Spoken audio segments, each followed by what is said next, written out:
வாழ்க்கையே வேண்டாம் என்று கசப்பு உணர்வு, வெறுப்புத்தன்மை, மிகப்பெரிய அளவில் பொருளாதார நிலையில் பணவரவில் அதிகரிக்கக்கூடிய தன்மைகளையும், பதவி உயர்வுகளையும், உறவுகள் பிரிந்து ஒன்றாக கூடுவதையும் முக்கியமாக தருவார், தந்தே தீருவார். இப்போ உங்களுடைய நேற்றைய அவமானம் நாளைய வெகுமானமாக மாறக்கூடும். நினைத்து பார்க்க முடியாத ஏற்றங்களையும் உயர்வுகளையும் செல்வ செழிப்பையும் தருகிறது என்பது சான்றோடு நிரூபிக்கப்பட்ட உண்மை. மனசுல தெளிவு பிறக்கும், தெளிவான எண்ணங்கள் பிறக்கும், திடீர் அதிர்ஷ்டம், சுப செலவுகள், உங்கள் வாழ்க்கையில் இருந்து வந்த கஷ்டங்கள், துக்கங்கள், துயரங்கள் எல்லாம் போகுது. ஏழரை சனியால மிக பெரிய திருப்பங்களை எதிர்பார்க்க முடியும் ஆணித்தனமாக.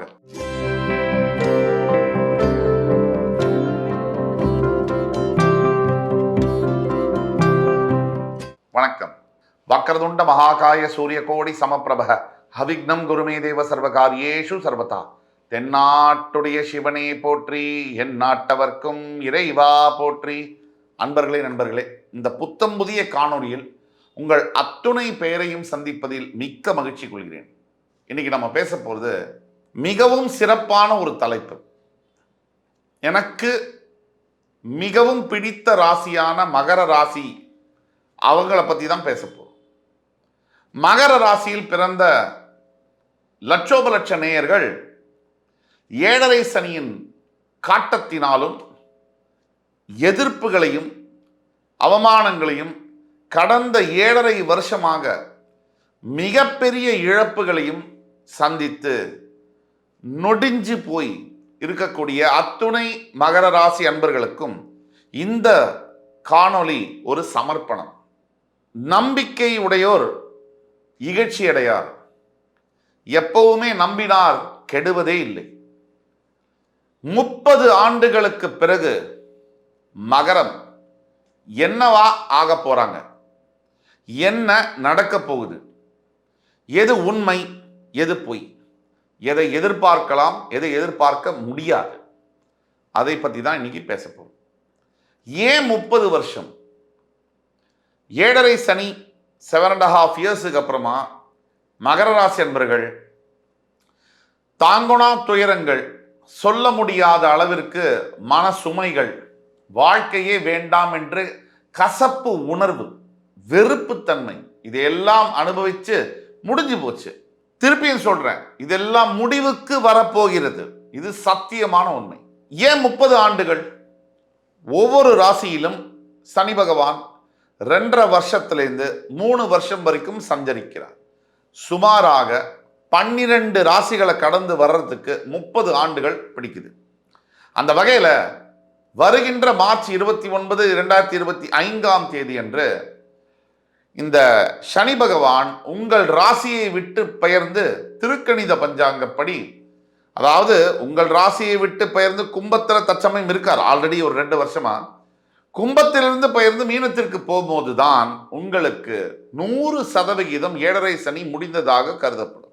உங்கள் ஜனன ராசியை விட்டு 2 வருஷத்துக்கு முன்னாடி அவர் கும்பத்துக்கு போனாலும் முழுமையாக 7.5 சனி விடுபடுவது என்பது அவர் மீனத்துக்கு போகும்போது தான். அப்ப கும்பத்தில் இருக்கக்கூடிய சனி பகவான் 29th மார்ச் 2025 அன்று மீனராசிக்கு போகும்போது உங்களுக்கு 7.5 சனி முற்றிலுமாக முடியும், 100% முடிஞ்சுவிடும். அந்த தருணம் 30 ஆண்டுகளுக்கு பிறகு இப்பதான் வருது. அப்போ உங்க வாழ்க்கையில யாராக இருக்கட்டும், ஒரு 30 வயசு இருக்கு அப்படின்னா நீங்க அப்பதான் பிறந்திருப்பீங்க. இப்போ ஒரு 45 வயசு உங்களுக்கு ஆகுது அப்படின்னா உங்களோட 15 வயசுக்கு முன்னாடி, இந்த 15 வயசு வரும்போது என்ன திருப்பங்கள் ஆச்சோ 15 வயசுக்கு அப்புறமா அந்த திருப்பங்கள்ல நிறையவே நீங்க எதிர்பார்க்கலாம். அதே மாதிரி உங்களுக்கு ஒரு 55 வயசு ஆகுது, 25 வயசுக்கு அப்புறமா உங்களுக்கு என்ன திருப்பங்கள் ஆச்சோ 25லேருந்து 30க்குள்ள அந்த திருப்பங்களை நீங்க எதிர்பார்க்கலாம். அப்படி பல தரப்பட்ட மகர ராசி அன்பர்களுக்கு இந்த சூழ்நிலை, அதாவது வருகின்ற மார்ச் நடக்கவிருக்கின்ற சனிப்பயிற்சியானது முற்றிலுமான விடுதலையையும் முற்றிலுமான ப்ராக்ரஸ், அதாவது முன்னேற்றங்களையும், இது நாள் வரை 7.5 ஆண்டுகளாக சனி பகவானுடைய அத்துணை தண்டனைகளுக்கும் ஆளான உங்களுக்கு மிகப்பெரிய அளவில் பொருளாதார நிலையில் பணவரவில் அதிகரிக்கக்கூடிய தன்மைகளையும், பதவி உயர்வுகளையும், உறவுகள் பிரிந்து ஒன்றாக கூடுவதையும் முக்கியமாக தருவார், தந்தே தீருவார். சில விஷயங்களை தான் நம்ம மீட்க முடியும், உண்மையை மட்டுமே நம்ம பேசுவோம். சில இழந்த விஷயங்களை மீட்க முடியாது, மீட்கவும் கூடாது. எது நமக்கு கிடைக்கணும்னு இருக்கோ அது கிடைச்சே தீரும். சில ஐயோ இந்த மாதிரி நடந்துருச்சே, இந்த அவமானத்தை திருப்பி எப்படி நம்ம சரி செய்ய முடியவே முடியாது அப்படின்னு நினைச்சு வருத்தப்பட வேண்டாம். ஏன்னா பல பேருக்கு எவ்வளவோ பெரிய உயர்வுல வாழ்க்கையில ஜெயிச்சவங்களுக்கு கூட அவமானம் இல்லாம ஜெயிச்சதாக வரலாறு இல்லை. அந்த அவமானம் தான் அவர்கள் போட்ட முதலீடு அப்படின்னு சொல்லலாம். இப்போ உங்களுடைய நேற்றைய அவமானம் நாளைய வெகுமானமாக மாறக்கூடும்.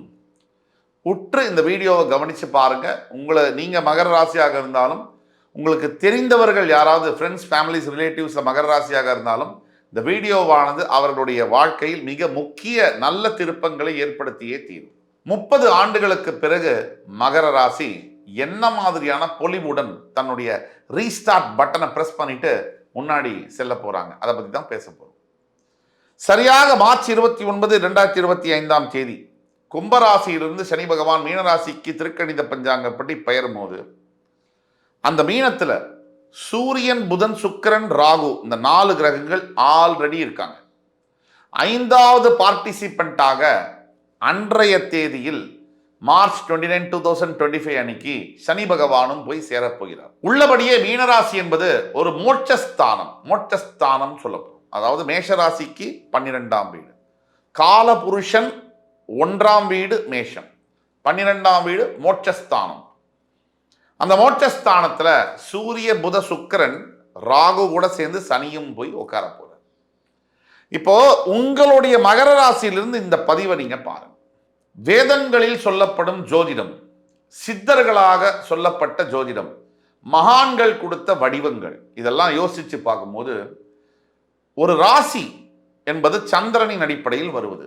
இந்த சந்திரன் இருக்கிற இடத்துல இருந்து 3ஆம் இடம், 6ஆம் இடம், 11ஆம் இடம், இந்த இடத்துல சனி பகவான் சஞ்சரிக்கும் பொழுது இந்த 7.5 ஆண்டு காலங்கள், 3ல் 2.5 வருஷம், 6ஆம் பாவத்தில் 2.5 வருஷம், 11ஆம் பாவத்தில் 2.5 வருஷம் ஆனது நினைத்து பார்க்க முடியாத ஏற்றங்களையும் உயர்வுகளையும் செல்வ செழிப்பையும் தருகிறது என்பது சான்றோடு நிரூபிக்கப்பட்ட உண்மை. இப்ப அந்த வகையில பார்க்கும்போது உங்கள் மகரத்திலிருந்து 3ஆம் இடம் என்று சொல்லக்கூடிய உங்கள் ராசிநாதன் உபஜயஸ்தானம், முயற்சிகளை குறிக்கக்கூடிய இடத்திற்கு பெயர்கிறார். அங்க ஆல்ரெடி யாரெல்லாம் இருக்காங்க? உச்சம் பெற்ற சுக்கிரன் இருக்கார். நீங்க உள்ள போகும்போதே உங்களுடைய பஞ்சமாதிபதி உச்சம் பெற்று உபஜயஸ்தானத்துல சனியை வரவேற்கிறார், இன்விடேஷன் கொடுத்து. இவங்க கூட புதனும் கூட இருக்கிறார். புதன் நீச்சம் பெறுவார், இருந்தாலும் பக்கத்துல சுக்கிரன் உச்சம் பெற்றிருக்கின்ற காரணத்தினால அது நீச்ச பங்கமாக மாறும். இன்னொரு விஷயம், இந்த நிகழ்வு நடக்கும்போது, சனி பயிற்சி நடக்கும்போது சரியாக அன்னைக்கு மார்ச் 29 அன்னைக்கு உங்கள் ராசிக்கு 5ஆம் இடத்தில் குருவும், அந்த 5ஆம் இட அதிபதி குருவுடைய வீட்டில், அதாவது சுக்கிரன் குருவோட வீட்டில், குரு சுக்கிரனோட வீட்டில், இது பரிவர்த்தனை பெறுவார்கள். இப்போ உங்கள் பஞ்சமாதிபதி உங்களுடைய டெக்னிக்கலா உபஜயஸ்தானாதிபதியான குருவுடன் பரிவர்த்தனை கொள்கிறார். இது ஒரு முக்கியமான அம்சம். இதற்கு பிறகு உங்களுடைய ராசிநாதன் அந்த 3ஆம் இடத்துல உபஜயஸ்தானத்துல பஞ்சமாதிபதியுடன் சேருகிறார், இணைகிறார். இது 2. ராகுவும் அங்கே இருக்கார், கோச்சார ரீதியாக சூரியனும் அங்கே இருக்கிறார். இப்ப சூரிய ராகு இணைவானது எப்பொழுதுமே அரசாங்கம் சம்பந்தப்பட்ட விஷயங்களில் அனுகூலங்களை தரக்கூடிய நிலைமையை கொடுக்கும் பெரும்பாலான நேரங்களில். இப்ப சனி அங்கே சேரும் பொழுது சூரியன் அங்கிருந்து ஒரு மாசம் கழிச்சு மாறுவார். ஆனா சனி அங்கே சேரும் பொழுது சனி வலுப்பெறுகிறார் உபஜயஸ்தானத்தில். 3ஆம் இடத்தில் சனி இயற்கையாகவே வலுப்பெறுகிறார், மோட்சஸ்தானத்தில் வலுப்பெறுகிறார். அங்கே பஞ்சமாதிபதி பூர்வ புண்ணியாதிபதி உச்சம் பெறுகிறார் பரிவர்த்தனை யோகத்தில். இவ்வளவும் இருக்கும்போது என்ன நடக்கும்னு பார்த்தோம்னா, முக்கியமா 30 வருஷத்துக்கு பிறகு முதல்ல 7.5 சனி முடியுதா, இந்த என்ன நடக்கும்? மனசுல தெளிவு பிறக்கும், தெளிவான எண்ணங்கள் பிறக்கும். ஏன்னா மனம் என்பது சந்திரன். அந்த சந்திரன் இருக்கிற இடத்துல இருந்து 3ஆம் இடத்துக்கு சனி தாவும் பொழுது மனம் தெளிவு அடையும். எதிர்மறையான எண்ணங்கள் வரக்கூடாது, வராது. 2, தனகாரகனான குரு பகவானுடன் சுக்கிர பகவான் பரிவர்த்தனை ஆகும் பொழுது கோச்சார ரீதியாக பண வரவை ரொம்ப திடீர்னு ஒரு லாட்ரி அடிச்சா எப்படியோ அந்த மாதிரியான யோகங்களை தரக்கூடிய கடமையை குரு பகவான் பெறுவார்.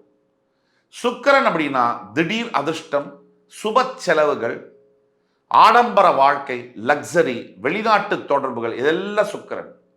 இப்ப சுக்கிரன் பரிவர்த்தனை ஆகி உச்சமும் ஆறாரு. எப்படி? குரு வீட்டில் வந்து உச்சமாறார். பரிவர்த்தனை குரு வந்து தன்னோட வீட்டை குரு பகவானுக்கு கொடுத்துருக்கார். இப்ப இந்த மாதிரி ஒரு நிலைமையில 2 சுப கிரகங்கள் குரு சுக்கிரன் இவங்க 2 பேரும் பரிவர்த்தனையும் பெற்று உங்கள் ராசிநாதனுடன் சுக்கிரன் சேர்ந்து, அந்த சுக்கிரன் பஞ்சமாதிபதி, ராசிக்கு 5ஆம் இடத்துக்கு அதிபதி, உச்சமும் ஆகி பரிவர்த்தனையும் ஆகி உபஜயஸ்தானாதிபதியான குரு முழு சுப கிரகத்துடன் பரிவர்த்தனை ஆகி இருக்கின்ற இந்த நிலைமையானது பல விஷயங்களை பற்றி பேசினாலும் கூட ஜோதிடத்தில் சில அற்புத நிகழ்வுகள்னு சொல்லுவோம். அரிய ரேர் மூமெண்ட் அப்படின்னு சொல்லுவோம். அந்த மாதிரியான ஒரு நிகழ்வு இது. எக்ஸ்ட்ராடனரியான ஒரு ரேர் ஈவெண்ட்னு சொல்லலாம். இதுக்கு முன்னாடி 30 வருஷத்துக்கு முன்னாடி இதே மாதிரி சுக்கிரனும் குருவும் பரிவர்த்தனை ஆகி தான் அங்கே இருந்தாங்களான்னு கேட்டால் கண்டிப்பாக இருந்திருக்காது. அப்போ இது காலம் கடந்து இன்னும் பின்னால போகுது. இந்த மாதிரியான ஒரு நிகழ்வு இதுக்கு முன்னாடி எப்போ நடந்திருக்கும்னு சொல்லவே முடியாத அளவிற்கு அது அவ்வளவு ஒரு அற்புதமான ஒரு நிகழ்வு. அதாவது 3ஆம் அதிபதி பஞ்சமஸ்தானத்தில் உட்கார்ந்து பஞ்சமாதிபதியோட பரிவர்த்தனை ஆகுவது, அந்த பஞ்சமாதிபதி உச்சம் பெற்று அற்புதமான யோகங்களை தரக்கூடிய நிலைமையில உங்க ராசிநாதனோட அவ்வளோ ஒரு நண்பர் சுக்கிரன் 2 பேரும் சேருவது என்பது முதல்ல உங்கள் வாழ்க்கையில் இருந்து வந்த கஷ்டங்கள், துக்கங்கள், துயரங்கள் எல்லாம் போகுது 7.5 சனியால. அதுக்கு மேல் அடுத்தபடியாக அதோட நின்னா போதுமானா ஒரு ஜாக்பாட் பரிசு உங்களுக்கு சனி பகவான் தரப்போகிறார். சனி பகவான் மட்டுமா, சுக்கிரன், குரு, சனி 3 பேரும் சேர்ந்து தரப்போறாங்க. பிளஸ் சூரிய ராகு இணைவு அந்த 3ஆம் இடம் உபஜயஸ்தானத்தில் இருக்கிறதுனால அரசாங்கம் சார்ந்த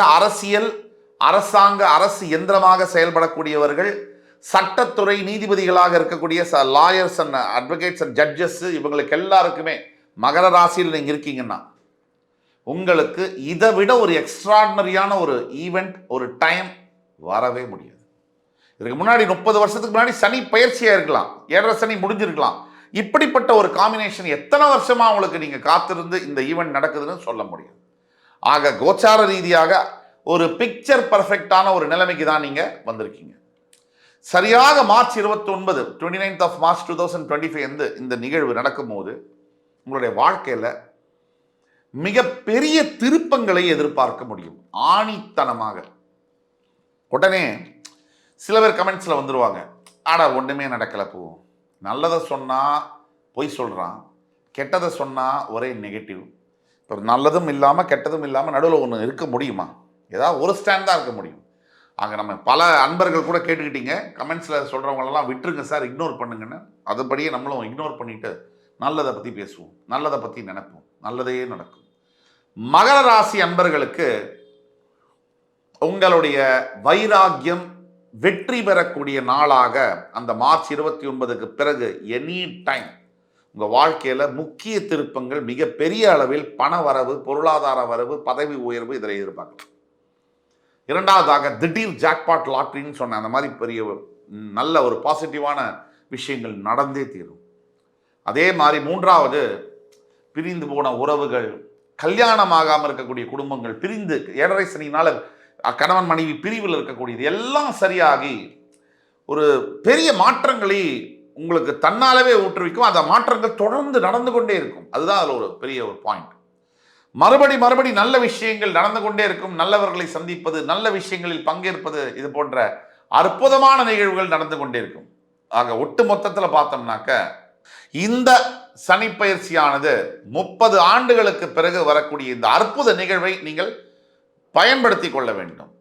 அடுத்தபடியாக உங்களுடைய எதிரியான செவ்வாய் உங்கள் ராசிக்கு 6ஆம் இடத்தில் மறைகிறார். எப்போ நீங்க கரெக்டா 7.5 சனியிலிருந்து வெளில வர அந்த சமயத்துல 29th of March எதிரியான செவ்வாய் உங்கள் ராசிக்கு 6ஆம் இடத்தில் மறைந்திருக்கிறார். மறைந்தே இருப்பார்.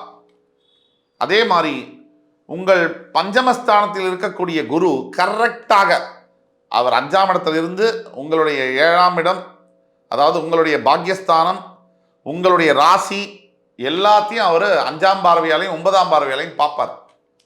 உங்களுடைய 11ஆம் இடத்தை 7ஆம் பார்வையால பார்ப்பார். இதெல்லாம் ஒரு குரு பார்வை என்பதற்கு அளவுக்கு அதிகமான நன்மைகள் உண்டு, கோடி நன்மைகள் உண்டு. குரு பார்வையினால எதையும் சாதிக்க முடியும்.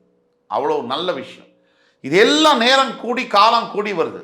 இப்போ உங்க மனசு நம்பிக்கையோடு இருக்க வேண்டும்.